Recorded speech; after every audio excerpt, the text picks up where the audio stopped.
To vaccinate or not to vaccinate? My God, this is contentious. Today, I'm approaching this topic through a different lens. I'm not going to look at the black and white, shall I, shan't I? Let's hope YouTube let me talk, because what I have to say about the debate doesn't seem to be discussed anywhere else that I know of. So, let's see if YouTube allows this. Now, before I even begin, let me take the heat out of this straight away. I genuinely don't care what you choose. I'm not here to convince you to vaccinate, nor am I here to convince you not to. That isn't what this blog is about. There are already enough loud voices on both sides of this argument sharing their evidence around like a joint. So everyone is convinced, that they're the rational one and they're making the right choices here. I'm not adding to that noise, and I'm just not interested in arguing the vaccine conversation at all. What I'm interested in is something far less comfortable, and I think, to be honest, there's a bit more truth here.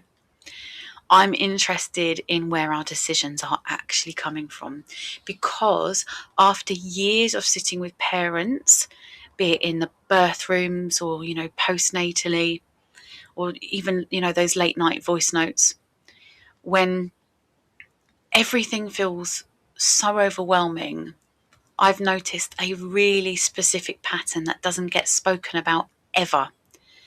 The polarity is the same on both sides. If a parent decides not to vaccinate and their child gets ill, and even if that's something relatively minor, there's often that internal spiral. Maybe I got this wrong, maybe the other side was right. Maybe the other side was safer. Maybe I should have just done what everyone else does.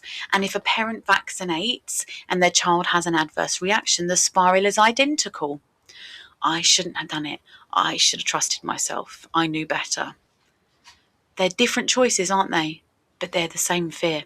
And no matter who you are, you'll still have that same tightening in your chest or your solar plexus or your throat. Same self-doubt.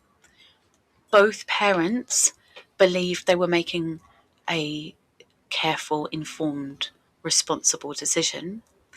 Both had read literature from the opposing sides, and both had reasons, and yet the moment something goes wrong, that the body, the nervous system, goes straight to threat. So that tells me something really important. Maybe these decisions aren't actually being made from this clean, logical, evidence-based place we like to imagine. Maybe they're coming from somewhere much deeper. So what I see again and again isn't informed choice in the way we like to flatter ourselves to believe. I see nervous systems trying to feel safe and right. I see protection and bracing, and I see parents carrying the unbearable weight of responsibility and trying to completely eliminate risk in a very inherently polarized, screwed up world. Now, we will dress this up as research and responsibility or sovereignty, but underneath it is it's the same thing that sits under all these choices, and it's fear. So I don't want this video to be about whether vaccines are good or bad, or safe or unsafe. I want to talk about something far more interesting than that. It's about the state of the body that makes the decision in the first place, because until we look there, we're not really choosing at all. We're reacting. And those two things are worlds apart. So, here's what I want to say. I think it's the same fear wearing different clothes. From the outside, these two worlds look completely opposite. One side says trust the system, follow the schedule, follow the science, listen to the experts, do the reasonable thing. And the other question everything. So they will say, don't outsource your authority, protect your autonomy, don't blindly comply. They talk like enemies. They'll share completely different articles, and they'll both roll their eyes at each other as if the other side is reckless or stupid. But when you sit with the real parents, not opinions on the internet and little keyboard warriors, but actual humans holding actual children, the energy isn't different at all. Both are trying to protect their child. Both are trying to prevent harm, and they're also carrying that terror of getting it wrong. It's the same instinct, it's just expressed through different behavior. One parent finds safety in compliance. If I follow the rules and I do what I'm told, I trust the science, and I've done everything I can, done. I'm now handing over responsibility to everyone else. The others find safety in refusal. If I stay vigilant and I do my research and I trust my science and the science that validates my belief and question everything that I see in the mainstream, then I've done everything I can. Boom, exonerated. But most of the time, neither of them are actually relaxed. I'm not saying that there aren't grounded nervous systems making these choices. And if you're that person, this is not for you. I'm talking to the person that is braced and scanning, and they're living in low-grade threat constantly. And one side looks like obedience and the other looks like, rebellion. But physiologically, they're doing the same thing. Both are trying to control uncertainty and reduce risk to zero. Both are trying to outrun their own fear. And when you're in that state, your thinking narrows. You will want certainty and someone to tell you what guarantees safety. And the mind becomes very black and white, because black and white feels safer than nuance and lots of moving parts, doesn't it?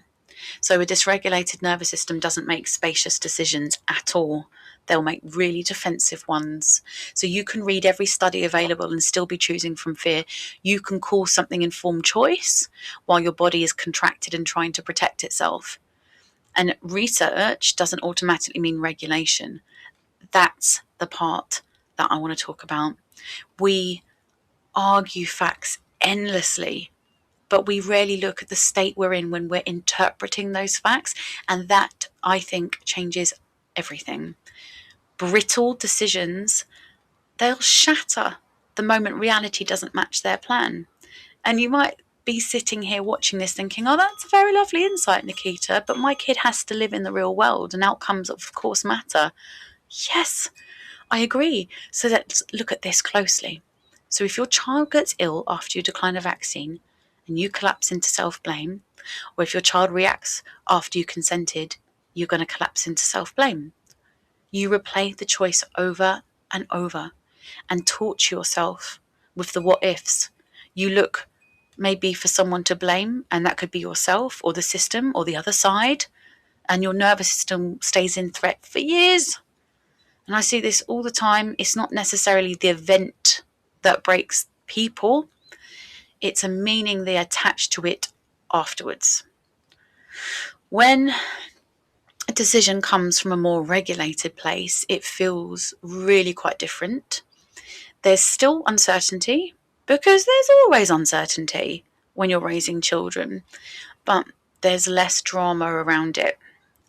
And you've actually listened to yourself, and you've taken your time and haven't been rushed or shamed or pressured into proving anything that you've seen on the internet or the research you've read, and you're not identifying with it. You've weighed things up and you've chosen what feels aligned for your family in that moment in time. So if something unexpected happens, you don't immediately spiral into, I should have done the opposite. You deal with what's in front of you, adjust and stay present. And there's less regret because the choice wasn't reactive to begin with. Same world, same risks, very different internal experience. And really, that's all we fear, We don't fear anything out there. We fear our reaction to things out there. Our internal experience of outside events. You can't eliminate danger altogether as a parent. That's impossible. But you can be steady enough to respond to whatever happens next. And picking the right side won't get you there, but a regulated nervous system will. Now, this is harder than it sounds, because many of us were never actually taught how to make decisions from ourselves in the first place. So we'll go on about trusting intuition, and as if that's something everyone naturally knows how to do. Like there's some clear inner voice we can all just tune into on demand. But look, for many people, that voice was never allowed to even develop. If you grew up in an environment where safety depended on pleasing people or following rules or not rocking the boat, or you've got to get things right, you learn very quickly that uncertainty lives outside of you, and that could be teachers, doctors, whatever. Or you swing the other way and you learn that authority is not safe at all. So you trust no one, and you've got to figure everything out yourself, be hyper vigilant, hyper independent, and always researching and chronically braced. Now, both are adaptations to stress. Neither is true in authority.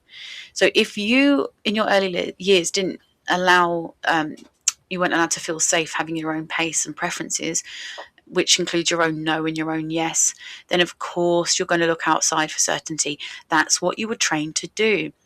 This is simply conditioning. Add to that the world we live in now, constant news cycles, fear porn, worst case statistics, and social media arguments, and everyone's an expert. Every choice is framed as life or death, isn't it?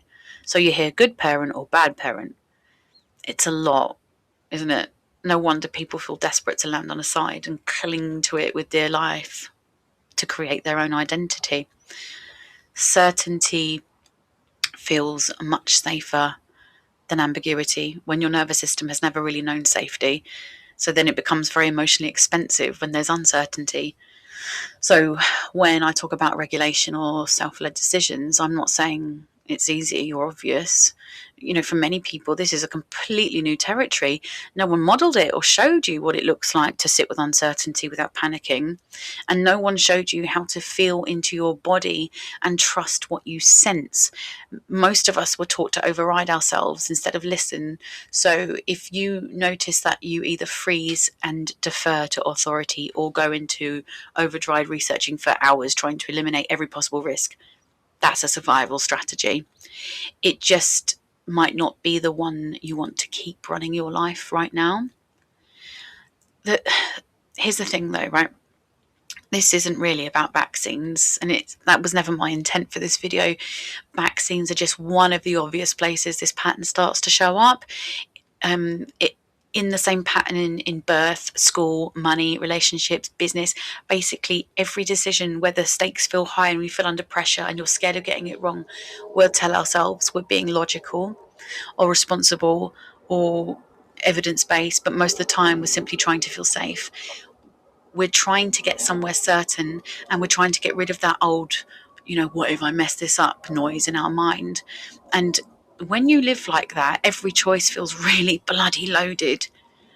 You can research for hours, or you can defer to authority, or you cling real tight to one side and build your identity around it, even after you decide you don't actually relax at all. So you second guess and replay conversations in your head. Then you look for reassurance, or you scan for signs you might have been wrong. That's exhausting.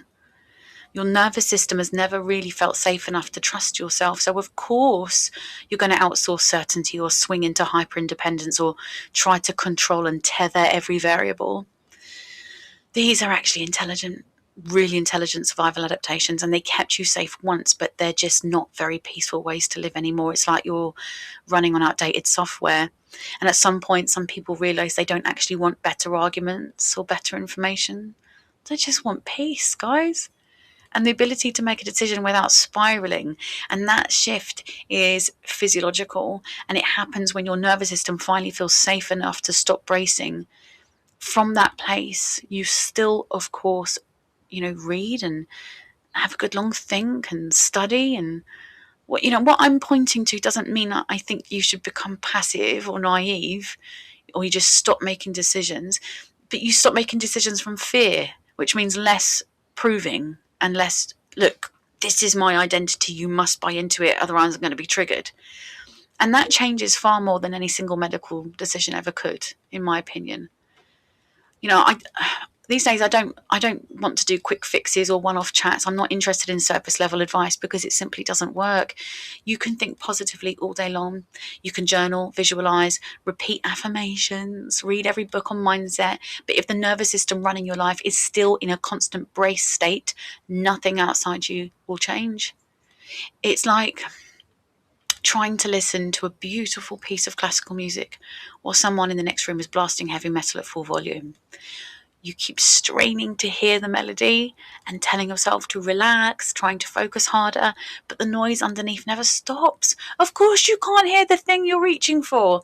The signal is being drowned by the system itself. And that's what most people are doing. They're trying to build a calm, aligned, intentional life on top of a body that still thinks it's under threat constantly. No amount of positive thinking will override your biology.